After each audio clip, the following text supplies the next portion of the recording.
Tech.com with your daily news update. Okay, here we are on July the 15th in the year of our Lord 2025. Got some great information for you. Let's go ahead and click over here. Murtech on Rumble. Okay, this is the live stream that you're watching right now, episode 1624. Let me go ahead and get into that. And this is the live stream. All right. Okay, so let me slide down here and open up the description box. Okay, I've got information today from Awaken with JP, Doug in Exile, ACLJ Sekulow, and Wendy Bell Radio. But before we get into that, let me slide down here and give a shout out to Christopher Luke 1, just started following my channel. Skirk17416 just started following my channel, so thank you very much for following my channel. I greatly appreciate that. I hope you're tuned in and I hope you enjoy the content. All right, eileenann, give me a comment on my episode 1622. Debbie BS reposted my episode 1623, and Debbie BS commented on my episode 1623, and Christopher Luke 1 commented on my episode, or my extra 408A. So thank you very much, folks, for your comments. I enjoy reading your feedback, and I certainly appreciate your support. So let me go ahead and give this a thumbs up. Boom. There it is. Just that easy. All right, speaking of comments, I'm going to click on this. Comment of the day by eileenann. And the reason that I wanted to share this is because this Epstein thing will not go away. When you think about it, we didn't know Epstein. We only knew what we heard. Isn't that right? They say there's a list. But if there was a list, then why hasn't it been released? Okay? This has been like 6 or 7 years ago. Okay? You would think something would have leaked out. I don't know. I just don't know. All right, let's get back here and start out with Awaken with JP, were the Texas floods caused by cloud seeding? I don't know. There's a lot of speculation about that.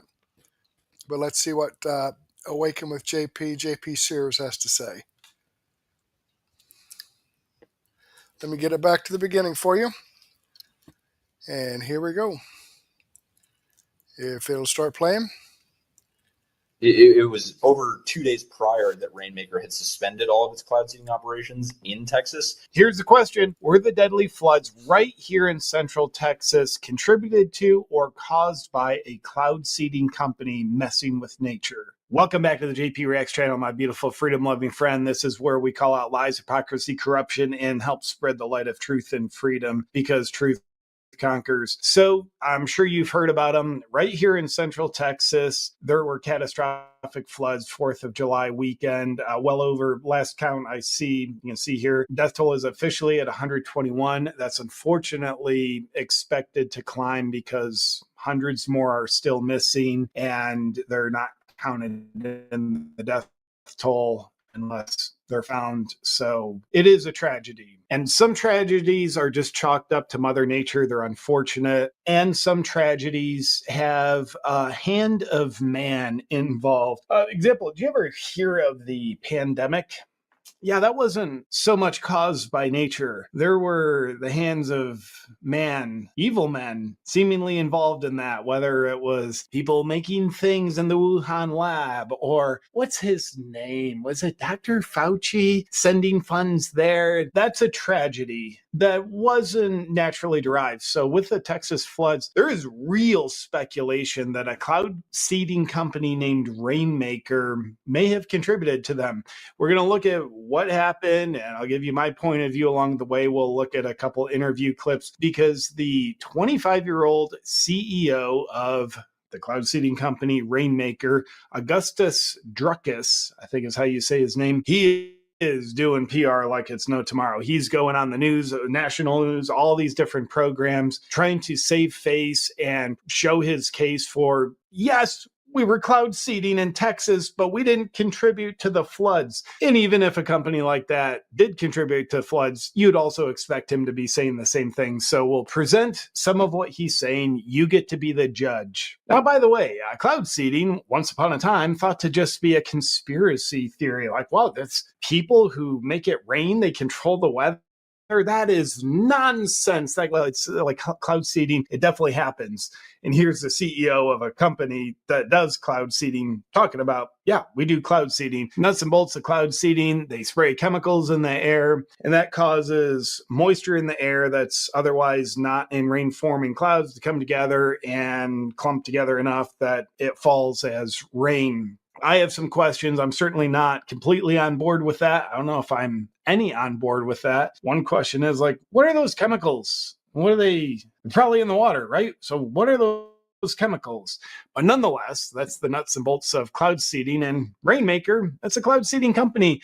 And they were operating cloud seeding experiments or just cloud seeding in general right before the floods. Did they contribute to the floods?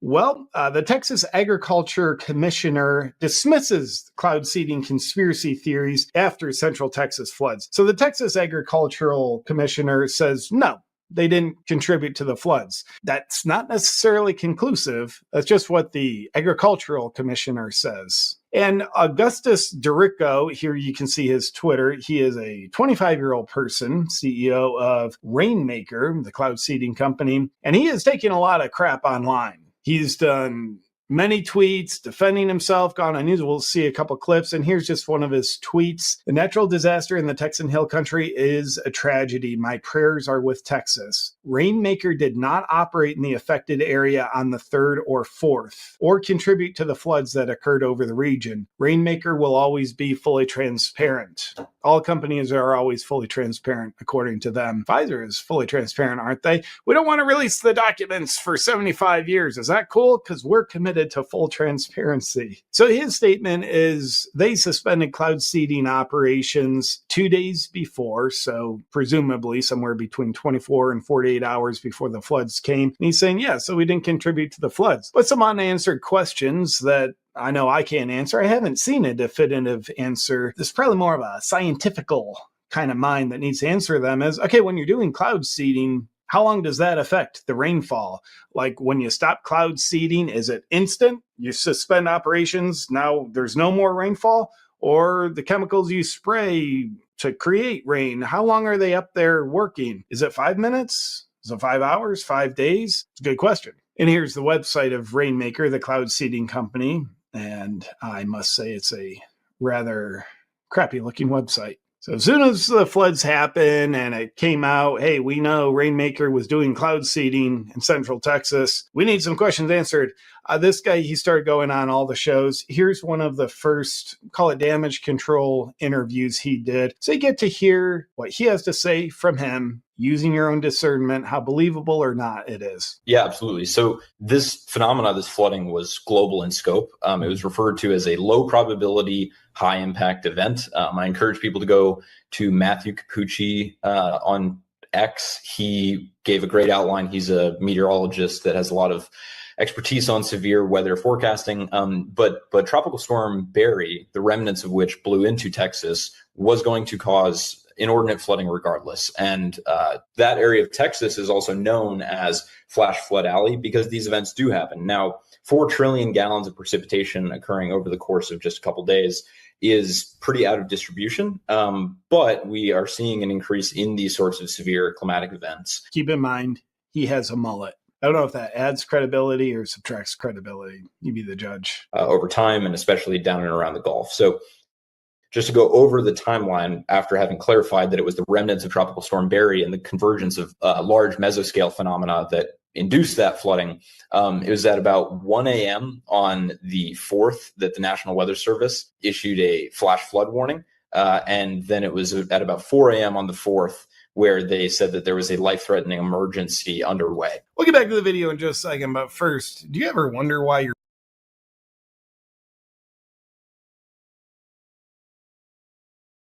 Health/JPReacts. Now, back to the video. It was over 2 days prior that Rainmaker had suspended all of its cloud seeding operations in Texas because, one, our forecasters and our meteorologists saw that there was going to be this severe weather event and we needn't operate to produce more water when there was already the event coming. But two, we suspended operations in accordance with the Texas Department of Licensing and Regulations suspension criteria, where if there is a severe weather warning from the National Weather Service or there is too much saturation of the soil, we have to ground operations. And so we do so both voluntarily and in accordance with existing statute. How's that register for you? Now, I've seen people online via my Twitter feed absolutely crucifying this guy and saying, yes, cloud seeding caused the flooding in central Texas. Some of them I really respect. And I've seen others jump to this guy's defense saying, no, it wasn't caused by it. And one of the people jumping to his defense is the film creator, Dinesh D'Souza. He did the 2000 Mules documentary, 2020 election. How you doing? Here's what he had to say. And this is responding to Augustus Dorico's tweet where he's saying like, hey, I'm getting death threats, but doxing my family, that's not okay. Here's what Dinesh says in response. Stop harassing this guy. He is a brilliant Christian man who is using technology to alleviate drought and bring modest rainfall to farm communities. His technology cannot and did not cause the Guadalupe River to overflow. Watch my interview with him on my podcast last Monday. And I think regardless of people who I've seen like support him and people I've seen trying to crucify him, none of them that I know of are really scientific minded where they understand cloud seeding exponentially more than I do. But it's just interesting seeing the opinions. Regardless of whether or not his company contributed to the floods, I don't think that's conclusive one way or the other yet. However, one question is cloud seeding. That seems kind of Bill Gatesy, trying to block out the sun initiative. Is that just playing God? Is that a human trying to play God? Well, here's what the CEO had to say in a sit-down interview with Will Kane. People can listen to longer form interviews that you have done about some of the safety and research that you've done on what you use to cloud seed. Now, I want you to please address a larger question, which is one that is somewhat broad and perhaps even religious, but are you playing God? Are you messing with things that you shouldn't be messing with when it comes to the weather? I get this question all the time, and I totally think it makes sense to ask it. My intention is to serve God. I think that in Genesis 1:26 through 28, and then throughout the Psalms and the rest of the Bible, God tells us to take dominion over and steward creation, both for our sake, creation's itself, and then to honor him. And so if there are droughts and we have the tools to mitigate the damage done by them for our sake and for nature itself, then we should deploy those for the sake of tending to and stewarding the world. And if we weren't to do that, if we were to ban cloud seeding wholesale, despite knowing that it's safe, despite knowing it could help alleviate these problems, we'd be abdicating our God-given responsibility to be stewards of the world. So according to him, he's not trying to play God. He's trying to work with God as a servant to bring water to farms that otherwise would be not doing so well because of drought. That's a good thing to say. I'm not saying that's not what he's doing. I'm just saying, even if you were trying to play God, you would probably want to say exactly what he said to Will Kane, giving him the benefit of the doubt. If you look at, let's say you have a garden in the backyard, of course, you're not going to just let it go bone dry. You're going to get your garden hose out. You're going to water it, right? Awesome. That's in a way acting out of accordance with just untouched God-given nature. So if you were just going, okay, God's way is going to happen here with my garden, you would just say, all right, when it rains, it gets water. And if it doesn't rain, it's not going to get any water. Now, you would get your garden hose out. You're using a man-made technology, bringing water from somewhere else, intentionally putting on the area that you think needs water. And then if you extrapolate that, you kind of like cloud seeding. That's like watering the garden with a lot more technology and a lot more impact. But then the question is is everybody under those clouds agreeing to that? And who is discerning how much water it needs and how much is too much and how much is not enough? That's why I think this cloud seeding question is absolutely different than I'm watering my garden. That's literally your garden. Water it, don't water it, burn it down, whatever you want. Well, with cloud seeding, the rain that falls, it's not going to be contained onto land that just this cloud seeding company owns. Could it be doing some good? I could imagine some farmers be like, amazing, my crops are doing well. I'm so glad for this. And I could imagine scenarios where a company decides you need this much water. And you're like, who are you to tell me how much water I need, that you're just going to dump on me without me having a say in it? It's much more reasonable to ask the question, are they playing God? Versus a scenario where it's like, no, watering your garden, you're not playing God, but here, maybe you are. Speaking of God, here is a picture of the 25-year-old CEO with a godless Bill Clinton. Draw your own conclusions. Okay, I'm going to go ahead and pause that there. Let me click on this Rumble link and show you that this video does come from Awaken with JP. I'm following his channel. I've given him a thumbs up. I hope you do the same thing for me. All right, let's get back here, and we've got some chats during this, and I appreciate that. Let me get over here. There we go. Mohican Last. I guess he lived in Texas, and he says there's floods in Texas a lot.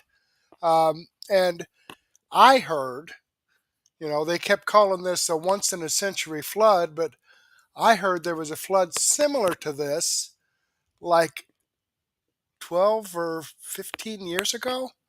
So it doesn't happen all the time. I mean, it's not like every year or regular every 2 or 3 years, but it does happen. It wasn't a once-in-a-century flood. Of course, the mainstream media will want you to think that Donald Trump is responsible for it, and this wouldn't have happened if Donald Trump wasn't president. What the frick ever. But thank you for your input, Mohican Last. And speaking of input, let me jump over here and share my stats and analysis with you. Okay, this is a creator program. This is what my requirements are. They're supposed to help me out a little bit, give me a little extra on my income that I receive from it. Right now I get like $50 a month, but this is supposed to increase that. So hours streamed from Rumble, I've got that met. Got 30 hours already. Hours watched, 200. Looks like I've got 2.16, like 2,000 hours watched. So I've got that met. Rumble Premium exclusive hours streamed. I needed 5. I've got 11.7. Chatters. I need 20 total unique chatters this month. I've got 16 so far. Of course, that was before this video started. Right now, I've got Elaine C. and Mohican Last. So if I get 2 more people to jump in there and chat, that would be fantastic. Okay, let me share this just to show you what I'm talking about here. Okay, hours. Like I said, I have 30.1, 30. I have 2,000 points, 160 hours watched out of 200, 16 chats out of 20, and 11.7 hours of Rumble Premium exclusive hours streamed, and I'm required to have 5. So I've got everything met except the chatters. That's why I need a couple of more chatters over here. All right, jumping back here. And let's close this out and slide down here and see what Doug in Exile has to say. They just got busted. Woohoo! Sounds like good fun to me. He is busted. Let me back this up for you. Give you a full screen.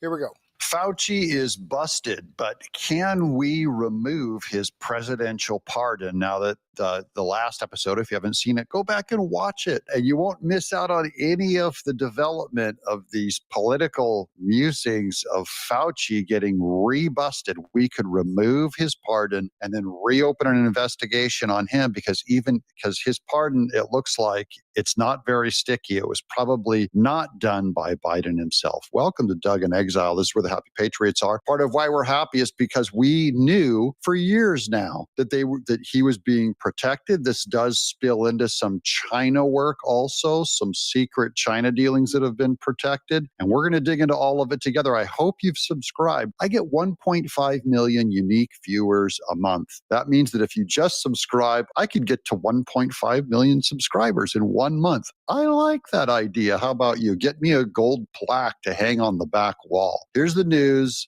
This is Charlie Kirk over here, and it says Fauci was pardoned in the dead of night by AutoPen. The use of AutoPen was approved by a White House aide. That's according to the New York Times. Those are liberals. That's not even a Republican source. That's what the liberals are admitting to. Okay, let's look at this document here. This is in that January 19th meeting, which took place in the Yellow Oval Room, the White House residence. Mr. Biden kept his aides until nearly 10 p.m. to walk through such decisions, according to people familiar with the matter. Now, I already read this quote in the last video, so I'll just read this final paragraph here. 3 minutes later, Mr. Zients hit reply all and wrote, I approve the use of the AutoPen for the execution of all the following pardons, and Fauci was on that list. Now, because of that message from Zients, that is proof that it was not Joe Biden approving that list, which includes Fauci. So it can be overturned. And President Trump has already announced that they're all defunct. Breaking,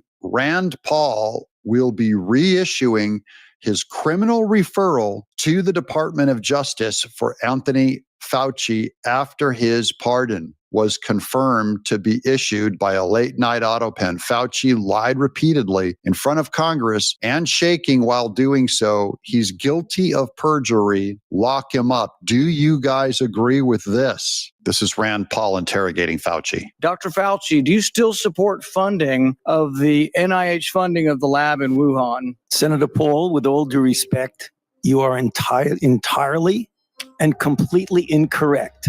Questions have come up about the concern of the danger of people that you fund. NIAID, NIH, certainly CDC, only funds and conducts gain-of-function research on H5N1 highly pathogenic avian influenza viruses for researchers who are highly trained, skilled, experienced, and adequately regulated. So do you still support sending money to the Wuhan Virology Institute? We do not send money now to Wuhan Virology. Okay, we now found out that that was a lie, that they did indeed send money to it, and he was covering it up the whole time. So in a very minor collaboration, as part of a subcontract of a grant, we had a collaboration with some Chinese scientists. I will repeat again, the NIH and NIAID categorically has not funded gain-of-function research. Okay, so there he says, categorically, it didn't happen. That means not one dime, categorically. And then he says, we did have a small partnership with them, which negates the whole thing. This guy is guilty. Just on that count, we've already got him in public. The only thing that keeps us from going after him in public is that he was pardoned by Biden. But now we find out the pardon was auto-penned by an assistant. So it's possible it could get overturned and we could investigate this guy. Be conducted in the Wuhan Institute of Virology. There's disagreements as to the scientific and or public health value of these experiments. But I believe the people who feel that they shouldn't be conducted are in the minority. Government scientists like yourself who favor gain-of-function research. I don't favor gain-of-function research in China. You are saying things that are not correct. Now, what's weird is, why would Rand Paul make that accusation unless he knew? See, he knew that Fauci did fund it. That's why he came in so strong. So Fauci has to wonder, why is Rand Paul keep accusing me of this thing that is so random that I would help fund gain-of-function research? Rand Paul's going with the confidence of knowing that he's guilty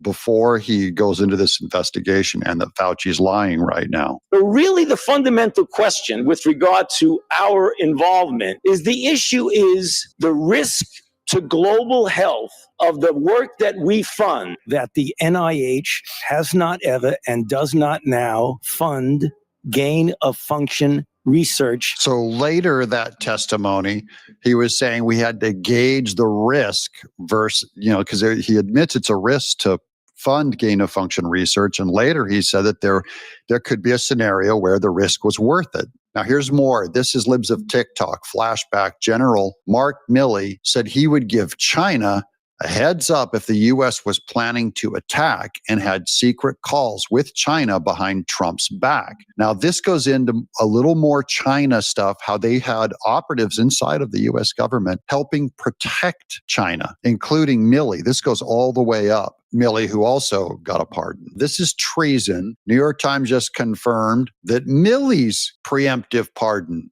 was approved by a White House assistant and signed by AutoPen. It is void. Charge him. Let's go into this clip of video right here. He's thought wrongly that the United States is going to attack them. I am certain, guaranteed certain, that President Trump had no intent to attack. And it was my task to make sure I communicated that.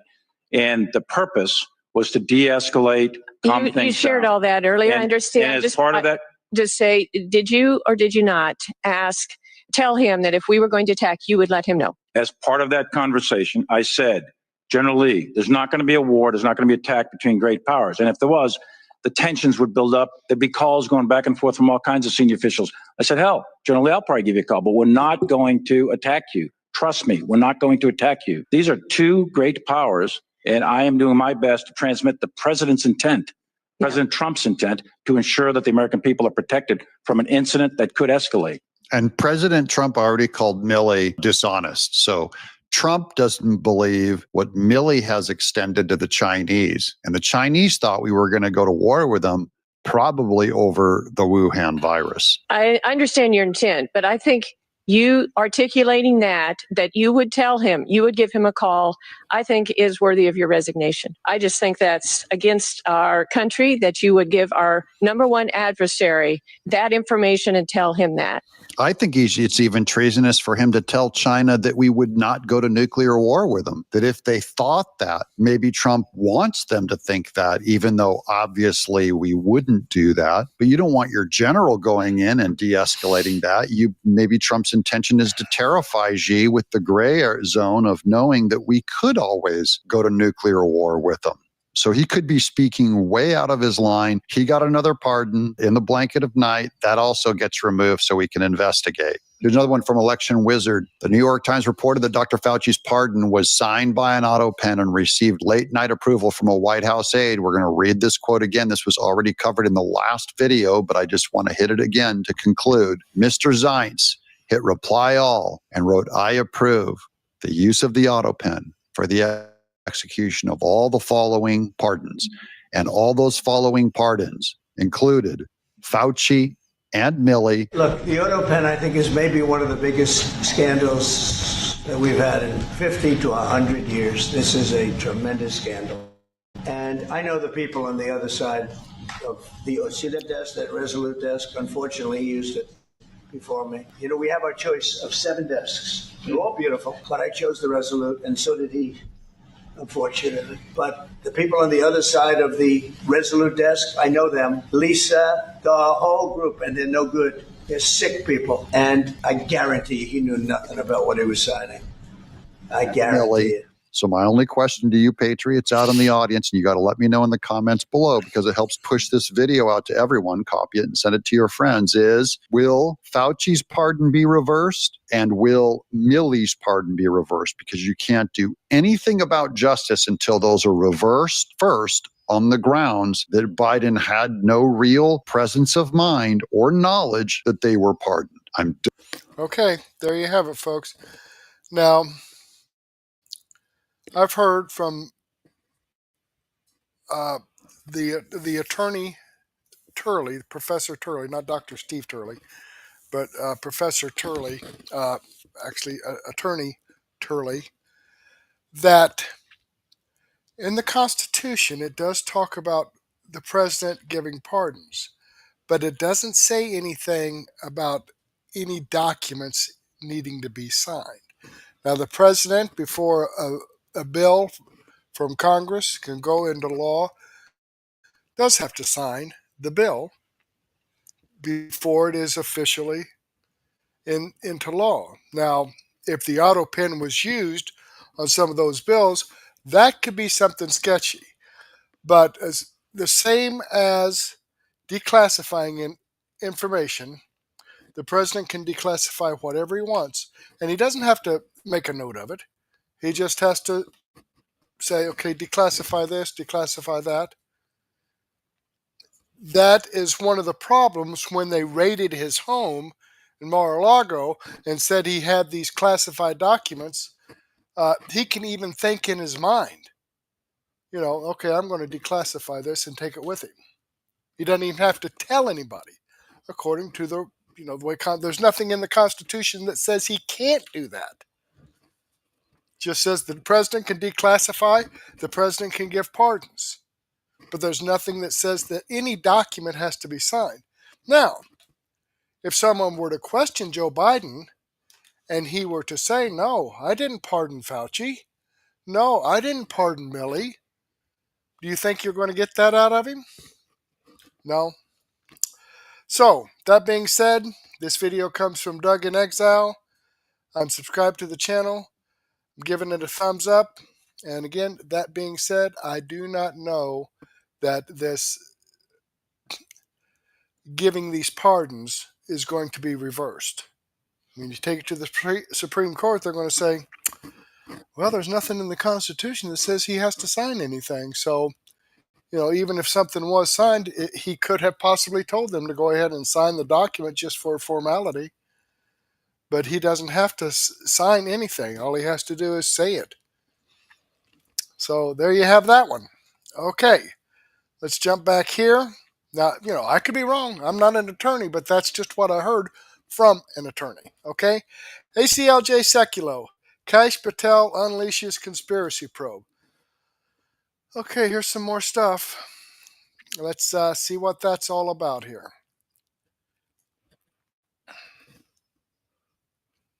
If this video will start playing, it would be fantastic. Rumble seems to be a little sluggish today for some reason. We do have some breaking news. Kash Patel opens conspiracy probe. Let's break down what that is, because obviously it's been a maybe contentious time for Kash and for Bongino and for Pam Bondi, a lot of people that are in the news, a lot of our friends here. But in this moment, you just had President Trump say he's very unhappy with Vladimir Putin. There's a lot going on, but this is one that kind of is slipping by as this new probe has been open really to search for what feels like a pretty broad conspiracy. That's right. This comes from John Solomon at Just the News. John Solomon been on this broadcast many times. Great reporting out of John Solomon. And this headline is FBI opens grand conspiracy probe on weaponization, opening door to special prosecutor. So one, I know people are probably like, oh, not another special prosecutor. But what is interesting about this is we talked last week about John Brennan and James Comey, that there have been criminal referrals handed over to the FBI from the CIA on Brennan, and that the FBI themselves were looking at Comey. And one of the big cautions were that many of the things that we would think that would be looked at would be outside the statute of limitations when they committed an alleged crime. Yeah. If it were all the way back in 2015, 2016. What it looks like the FBI, at least based on this reporting, is looking into is that it wasn't isolated incidents. So, false document filings that happened on X day, but that their behavior was a part of a broad conspiracy by former and current deep state actors, if you want to say, or former government employees or officials that were conspiring against one political party and trying to benefit another political party in our elections. Now, a lot of you are probably saying, okay, yeah, we've seen it. We know that happened. What makes this different is that if it can tie together under a conspiracy banner, things that happened back in 2016 that shows this ongoing effort.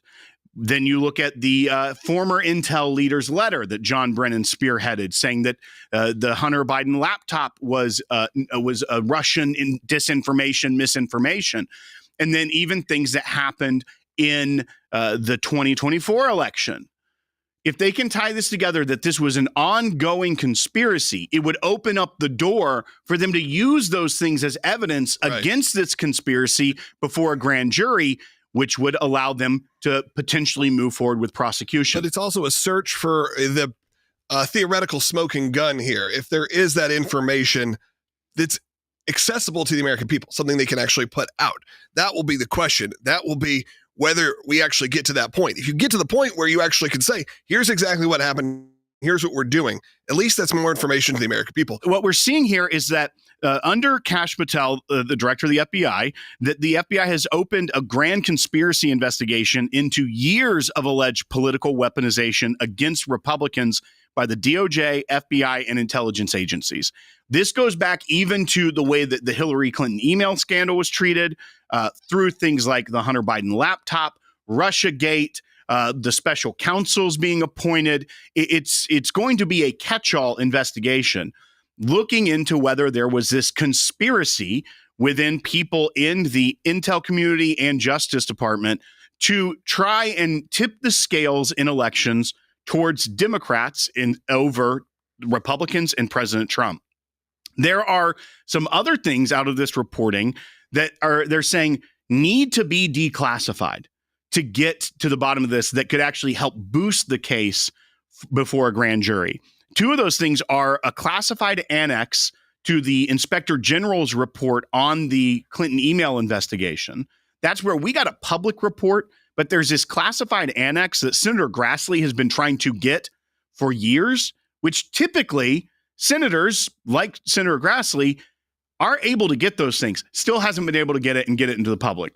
But then also you have the Clinton intelligence plan that Special Counsel John Durham on the Russiagate investigation brought up that has also still never been declassified. And there are things within that many people think, if once it's in the open and could be used for a grand jury, could really boost the case that this is a broad conspiracy. This wasn't one action by James Comey or John Brennan way back in 2016. It was an ongoing effort utilizing their intelligence sources and backgrounds to go after one party over the other and try to fix the election for Democrats in the United States, not once in 2016, but again in 2020 and even in 2024. That was a very just the news answer. Well, I thought it was appropriate. It was. It's your shout out to John Solomon. It's I like him. Let's go to Julie in Oregon, who's got a question or a comment. Go ahead. With regard to overall conspiracy, I think, oh my gosh, it's about time. I'm certainly hoping that all of this stuff will be linked together. Many of us feel that it has been, and that it's about time that it finally gets put out there, and I'm going to be very happy about that. Yeah, I mean, Julie, I think there is that thought. Will, we talked about it, but just whether they can actually get it to the point where you, Julie, and our listeners and supporters will feel confident in whatever the final report is. Are they actually able to find those, as I said, proverbial smoking guns that tie all of this kind of together and really can expose what we all believe is probably happening and what happened over the last decade? But, it's sad to say this. I could see in the comments, there's not a lot of good morale happening right now, right? For this department, and they need a good win here. This could take time. If you were to look at things that President Trump was elected on, this would be one of them. Obviously, the Epstein release was a big one of them. They can't afford, I feel like, as the Department of Justice and the FBI, what they ran on was to restore faith in the institution. And a lot of people within the more base, the more MAGA crowd, have kind of become disillusioned with the jobs of some of these kind of superstar heroes that they were seen as put in these positions because of the Epstein stuff last week. Yeah. This that Avengers crew, they can't fail on this. If they, that's what I'm saying. And the caution also is that building this grand conspiracy, whether that be some sort of seditious conspiracy charge or a RICO charge, the U.S. government, as of late, has a pretty poor track record when going after RICO charges and prosecuting RICO cases. If they don't have this buttoned up in a way that they can secure a conviction, because you know what people don't see as accountability anymore, because it's not an indictment. Indicting someone is meaningless at this point. If the deep state continues to win by getting off on charges, by being able to get something lesser than full accountability, the base will lose that that last little bit of faith in the institution that may be there and the hope that it can be rebuilt. So while this report is encouraging to us because we've lived these scandals and these Russiagate issues and things for 10 years now. Yeah, but it doesn't mean anything until it does. Exactly. It kind of has to get there. They can talk about an investigation all they want, but unless they are able to fulfill that promise, but once again, it has to be there. Don't want to talk about it. I say, why not? The law has to, they have to have these clear violations of law. We don't just want people locked up for no reason. But we see the reason. We know it's there. If they can prove it in court and can get it done, though, I think that will go a long way to restore the trust in the institutions as well in these people that President Trump put there to lead it. Yeah.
So my husband Joe gets home from work from the hospital last night.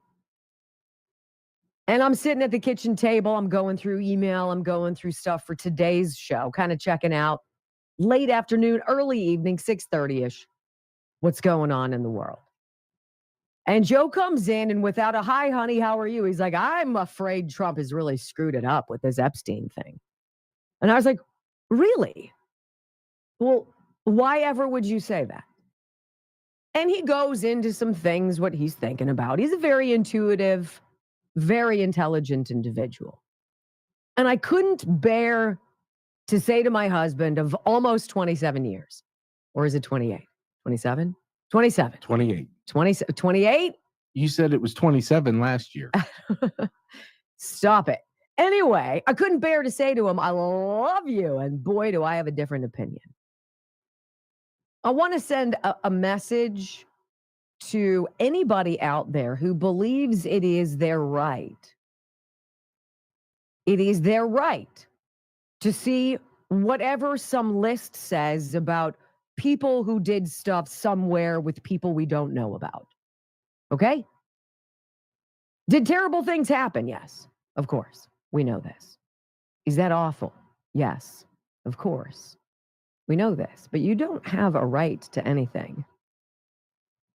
And I want to let MAGA, of which I am a card-carrying member, I want to send that message loud and clear. All of you flapping your arms, drawing the line in the sand, saying, by golly, if you don't do this or that, then I will never vote for you. Really? Just stop it. And here's why, okay? Did you see what the FBI has just made official? Because we're going to talk about it in the second hour and later in this hour of this broadcast. The FBI and the Department of Justice, Pam Bondi and Kash Patel, are going after the deep state. Stop with the Epstein stuff that doesn't change anything. The dude is already dead. How he died? Does it really matter to you right now? Or do you want to know the truth about what happened in 2020? Do you want to know the truth, in fact, of what they tried to do in 2016, which you and 63 million of us thwarted when we voted for Donald Trump? Do you want to know what really happened on January 6th? Do you really want to know who knew what and when about the laptop? Do you really want to know how dark and dirty the Clinton crime family syndicate is and the Bush League Biden family syndicate? Because all of these things that I'm talking about, oh, and by the way, don't even get me started on other things like COVID. Because all of those things are on the docket now moving forward with the FBI and the DOJ. When Donald Trump came out and he said, move along, he said that to you for a reason. And you know, a lot of people believe that there's an issue of fairness. It's not fair. It's not fair that we don't know everything. It's not fair. And after so many years of lies in your face every day, every afternoon, every evening that you should possibly catch a newspaper headline or something scrolling on social media or the evening news, if anybody even watches anymore, I understand the hunger. It's absolute starvation for something to believe in. Well, you've got it.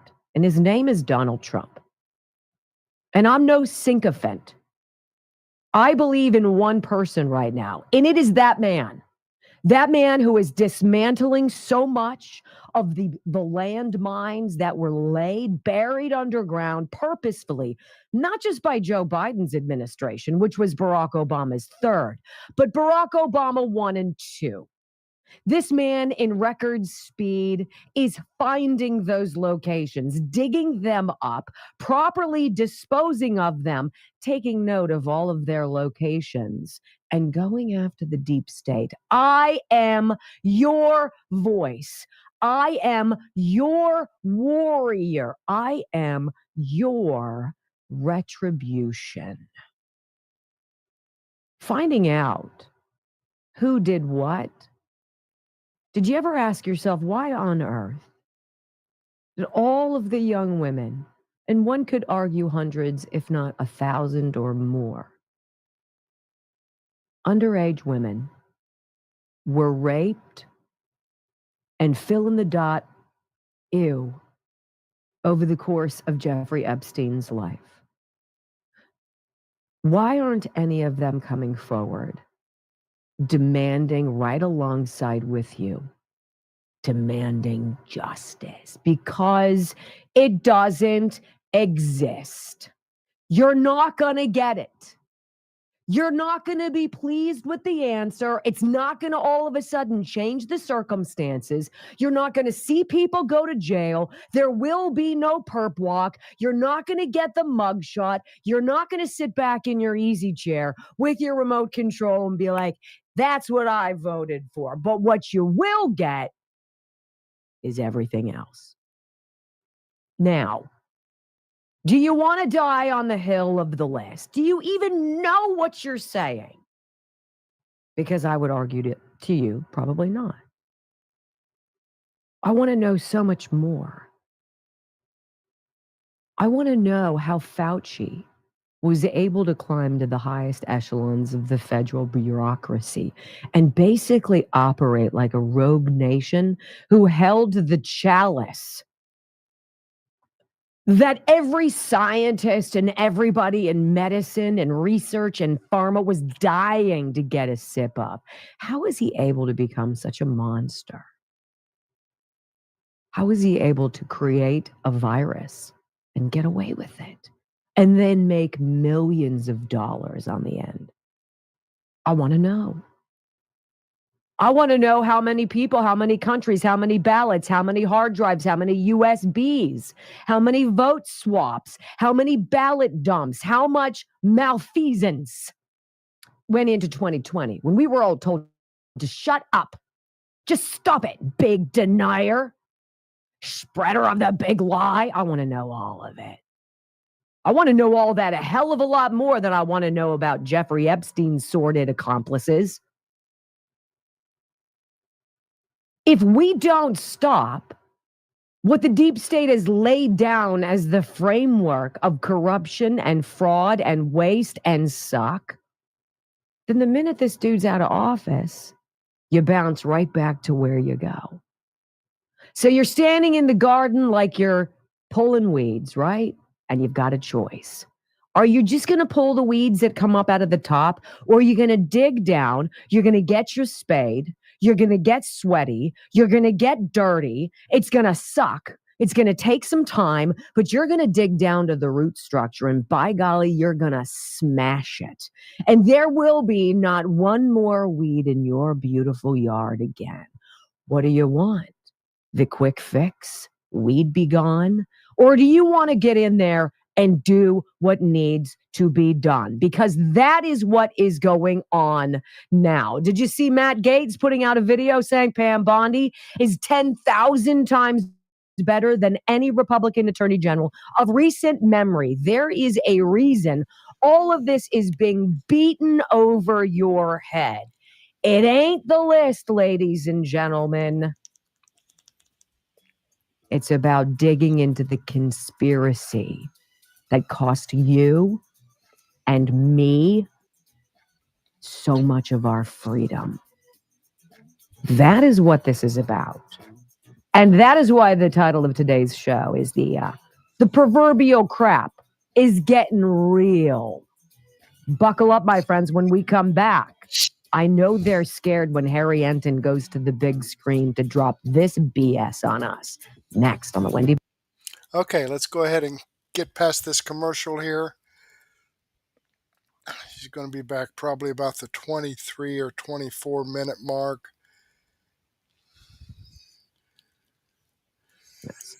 You know, the problem with fairness is that somebody else decides what's fair for you. You know what freedom is? Freedom is when you decide for yourself what is fair. I'm deciding that I'm super pumped to see what's coming. And if we can read the tea leaves at 30,000 feet, the deep state is losing its ever-loving mind.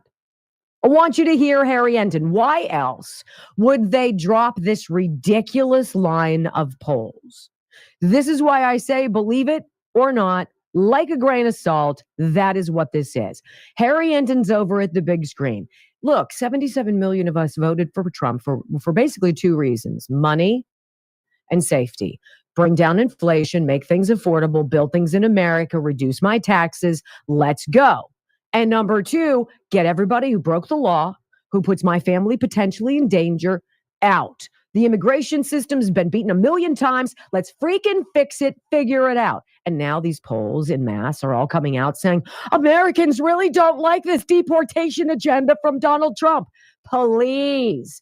Oh, Harry, where's a bag of Durbans when you need him? He's pushing the panic button. Oh, no. All of these polls show Americans don't like criminal, illegal alien gangbangers picked up and sent back home. Listen.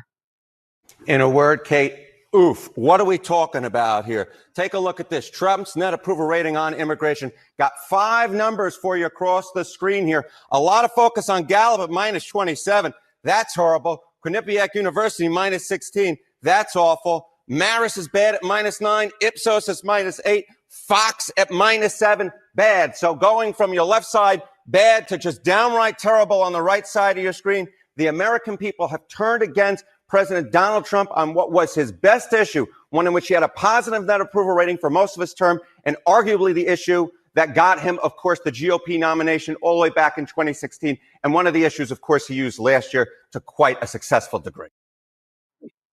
Oh, Harry. Oh, Harry. I'm going to call BS on you, Harry. I'm going to call BS on all of your polls right there. I'd love to know where they polled. Was it LA? They went to Denver, LA, and San Francisco. How's everybody liking that? Audio soundbite too. He's like, but wait, now how much would you pay? There's more. It gets worse. So you see this here, and then the question is, does this actually matter to folks? Why don't we zone in Hispanic voters, right? Because obviously a lot of the immigrants who have been affected by this have been Hispanic voters in terms of the immigration crackdown. Take a look here. Trump's net approval rating amongst Hispanics. Remember, Trump put in a historic performance last fall among Hispanic voters, did better than any Republican nominee dating all the way back since we have data in 1972. His net approval rating among Hispanics in February was pretty gosh darn good for a Republican at minus 2 points. Look at how far it's fallen now in June, according to CBS News YouGov, at minus 26 points. And I should note, CBS News YouGov is not alone on this. This is what we see in the averages as well. Donald Trump was doing historically well for a Republican amongst Hispanics in terms of his net approval rating. And now he's basically back where he was during his first term, which is quite a low approval rating, one in which has brought his overall approval rating down amongst the entire electorate. Absolute garbage. I completely reject that, Harry, and you should be ashamed of yourself. You mean to tell me, well, why don't you tell us who you polled? Did you poll a bunch of illegal immigrants? Or did you poll a bunch of people who came to this country and went through the process the right way? Because it depends. Your sample depends an awful lot, wouldn't you think? So now we're told that the Hispanics who voted in landslide fashion for President Trump, like 46%, huge numbers. Now all of a sudden, because people who broke the law to get here are being deported, they all of a sudden don't like him, really? And wait a minute, it's not just Donald Trump. I mean, he's really looking awful. These ICE agents, they've got a serious problem on their hands. What are the numbers on ICE? What are the numbers on ICE? It's not just affecting Donald Trump, it's affecting ICE as well. ICE's net approval rating. In Trump's first term, the average was 0 points, right? So right there on the bottom, as many approve as disapprove. Look at where we are now in June of 2025. Minus 17 points all the way down. So the bottom line is this immigration crackdown not being viewed popularly by the American public, bringing Donald Trump down and bringing immigration and custom enforcement down with him. Well, it's so interesting because that's really not at all what a poll shows us that we're going to end today's program with. So you can find polls that fit whatever paradigm, whatever set of lenses you're looking through. That said, why is this information coming out now? Why is Barack Obama desperate for Democrats to take action, get up, get out of the fetal position and fight? Oh, maybe because of that moment, you kind of wake up and realize you really aren't untouchable, because that was this moment this morning. Monster problems for Hillary, for Comey, for Clapper, for Brennan, and Obama as the FBI opens a grand conspiracy probe to connect their dirty dots. Don't get smoked out by the fire they're fanning. Next on the Wendy Bell. All right, I'm going to go ahead and pause that there. I'm like 30 minutes, 28 minutes into this 2.5 hour video. I mean, she always has good stuff. I mean, I listen to her videos every day while I'm doing other things like updating my site. Always has good stuff. But we're going to move on from here. Let me go ahead and click on the Rumble link and show you that this video does come from Wendy Bell Radio. Somebody else. I'm following her channel. I've given her a thumbs up. I hope you do the same thing for me. All right, let's get back here And here we go. I've copied in this live chat here. Okay, and I'm going to paste that. We've got a lot of input here from Mohican Last and a chat from Elaine C. Let me go ahead and close this out. And as I always do, I like to copy the chats into a comment because the chats will go away when this video is finished. All right, let me do a quick refresh on this. And let's see here. I've had 239 people watch this video so far. I've got 21 people watching right now, and I've got 7 thumbs up. So if I could get, 15 of you or 14 of you to slide down here and give me a thumbs up, that would be fantastic. I would greatly appreciate that. And I got a message there from Mohican Last that there wasn't any sound on that Wendy Bell video. Although when I unmuted my TV, I could hear it there. I could hear it on my phone. Okay, and there's my TV controller. And I clicked over on to YouTube and I could hear the video there. And I clicked over on Twitch and I could hear the video there. So I'm not understanding. Let me know if you didn't hear any. I was hearing it, but let me know if you wasn't hearing any audio on the Wendy Bell video. That just really sounds weird. But at any rate, jumping back here to Murtech.com, okay, these 4 videos that I shared with you are videos that come directly from the producer, and I posted the videos on Murtech.com to try to promote no nonsense, common sense, logic, and truth. These are 4 videos of over 55 videos that I have posted here at Murtech.com. Unfortunately, in this hour podcast, I'm not able to share all the information with you that I have here at Murtech.com. But I do have a daily news wrap-up that I'm going to start here about 9:30. So if you want to, go ahead and take a break, grab a cup of coffee and a donut or a sandwich and a soft drink, and meet me back here about 9:30, and we'll start our daily news wrap-up. At this point, I've gotten over 80 videos in my playlist, so it's going to play all night of information that is dropped during the day. As I said, no nonsense, common sense, logic, and truth, the kind of information that you're not going to get on the mainstream media. So with that being said, for right now, I do want to thank you for your time. Hopefully, I'll get to see you again later, and may God bless.